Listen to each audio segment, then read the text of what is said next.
افطار کے بعد اگر آپ کا معدہ خراب ہو جاتا ہے تو وجہ کھانا نہیں، آپ کا افطار کرنے کا طریقہ ہے۔ 90% لوگ یہی غلطی کرتے ہیں کہ وہ افطاری کرتے ہوئے معدہ پر حملہ کر دیتے ہیں اور پھر کہتے ہیں کہ افطار کے بعد طبیعت خراب ہو جاتی ہے۔ بسم اللہ الرحمن الرحیم، صلی اللہ علیہ وسلم۔ السلام علیکم ورحمۃ اللہ وبرکاتہ۔ میں ہوں آپ کا خیر خواہ حکیم انیس ادریسی۔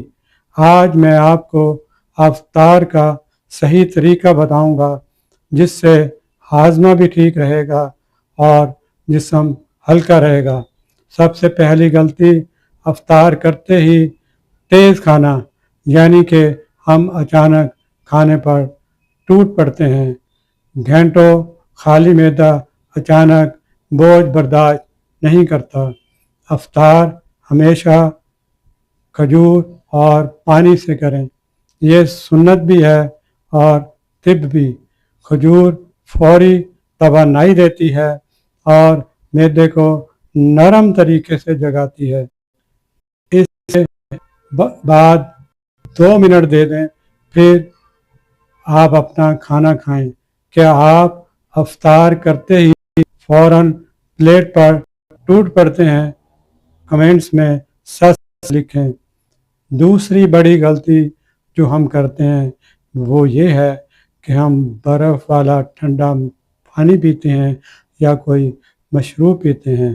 یاد رکھیں، ٹھنڈا مشروب معدے کی آگ تو بجھا دیتا ہے، لیکن جب معدے کی حرارت کم ہو جائے تو ہاضمہ سست ہو جاتا ہے، تو نتیجہ کیا نکلتا ہے؟ گیس ہوتی ہے، اپارہ ہوتا ہے، تیزابیت ہوتی ہے۔ افطار کے بعد نیم گرم پانی کے چند گھونٹ ہاضمہ کو بہتر کرتے ہیں۔ تیسری غلطی جو ہم کرتے ہیں وہ یہ ہے کہ تلی ہوئی چیزیں زیادہ کھاتے ہیں، مثلا سموسے، پکوڑے، چٹپٹے کھانے خالی معدے پر بوجھ بن جاتے ہیں۔ افطار کا اصول یاد رکھیں، پہلے ہلکا پھر بھاری، پہلے کھجور پھر پانی پھر ہلکی غذا۔ اس ترتیب سے معدہ شکر ادا کرتا ہے۔ اگر افطار کے بعد آپ کو اکثر گیس ہو جاتی ہے تو ایک آسان نسخہ: آدھا چمچ اجوائن، چٹکی بھر کالا نمک نیم گرم پانی کے ساتھ استعمال کریں۔ 5 منٹ میں آپ کو فرق محسوس ہوگا۔ اگر کسی کا افطار کے بعد معدہ خراب ہوا ہے تو یہ ویڈیو شیئر کریں، کسی کی تکلیف کم ہو جائے گی۔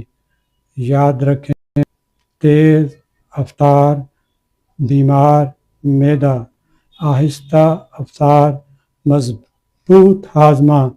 روزہ صرف بھوک برداشت کرنا نہیں، جسم کو سمجھداری سے سنبھالنا بھی عبادت ہے۔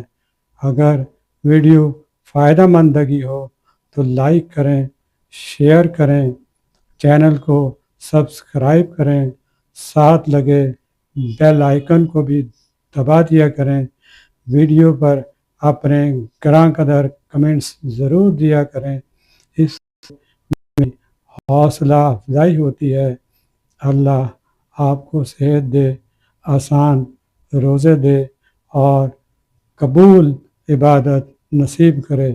آمین یا رب العالمین۔